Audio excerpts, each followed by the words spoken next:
fair and respectful manner, and that council doesn't tolerate any form of discrimination. This includes discrimination because of race, color, ancestry, place of origin, religion, marital status, family status, physical or mental disability, sex, sexual orientation, gender identity or expression, or economic status. This council chamber is a place where all human rights are respected and where we take responsibility together to ensure a safe and inclusive environment for everyone to participate. So as mayor, if I witness anything contrary to that, I may interrupt a speaker or ask a speaker to stop speaking and rather submit their speeches or their notes to us in writing. We need this to be a safe space for everyone.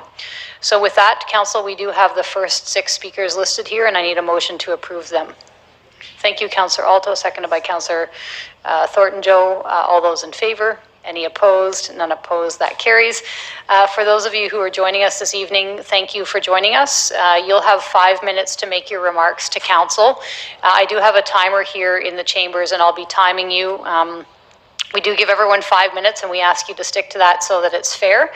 And if you could turn a timer on for yourself so you'll know when you're getting close to your time, that would be great. And this also, again, for people who are speaking, this isn't an opportunity for back and forth between council and the public. We are simply listening to you this evening, and if there is anything that any council member wishes to follow up on, we do have your contact information through Legislative Services, and we can do so.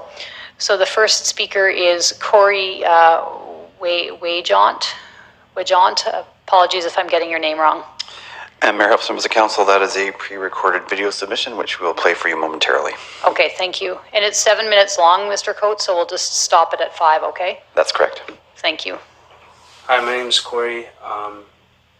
I've worked with the Existence Project to tell my story with lived experience, with homelessness and stigma.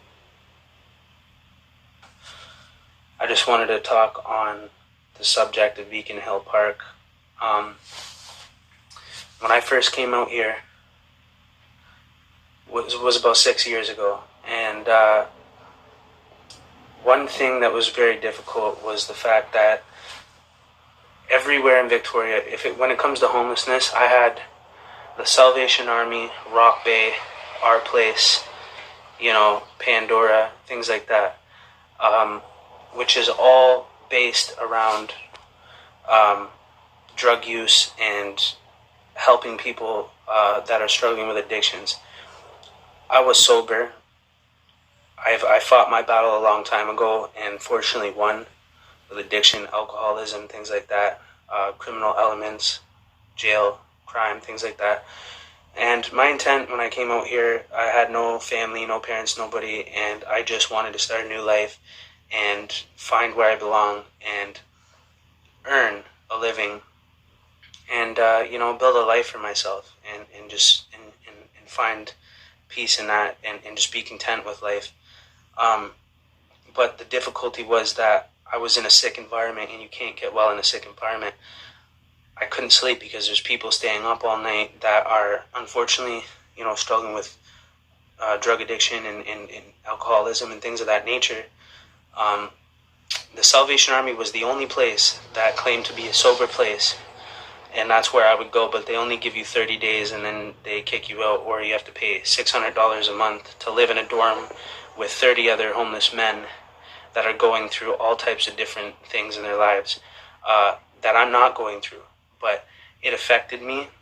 It affected my mental health. It affected my physical health, my well-being in whole. It was deteriorating my well-being to the point where I couldn't function on a daily basis anymore. It was 1,000 times more difficult to get up and go and look for work or maintain work. It was almost impossible. I was completely drained, defeated, and influenced by things around me. If you put yourself in a bad environment, you're going to become your environment. That's why it's very important to surround yourself with the right people, or put yourself in the right environment to give yourself the opportunity to grow and empower yourself to leverage yourself, especially out of homelessness. I didn't have that opportunity. I had 30 days. You're not going to get nowhere in 30 days, especially when you've been homeless and without family or parents since you were 14 years old, off and on, trying to provide for yourself. It doesn't come down to addiction or alcoholism. It's just almost impossible to get yourself out of that situation, especially when you're surrounded by, all of these elements, criminal elements, people that are